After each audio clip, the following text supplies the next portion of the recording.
এই বাপ, তোমরা যারা চিন্তা করো না, তোমরা বলো না বাজান, বলো না এই দরদি ভাই চিৎকার করে বললাম, তুমি যদি বলো তোমার পায়ে ধরতে, আমি পায়ে ধরতে রাজি। তুমি যদি বলো তোমারে জড়িয়ে ধরে কাঁদতে, আমি কাঁদতে রাজি।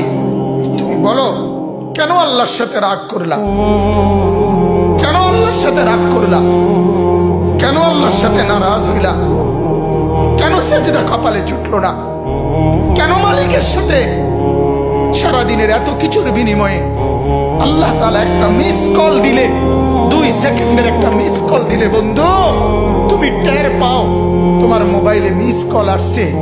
এত বড় মসজিদে 6টা মাইকের হরন দিয়া আল্লাহু আকবার বলে তোমারে ডাক দেয়, তোমার একটা বারও কানে লাগে না, বিবেকে লাগে না। তোর মতো শক্ত ডাকাত, তোর মতো পাষাণ বেটার কে হইতে পারে বেটা?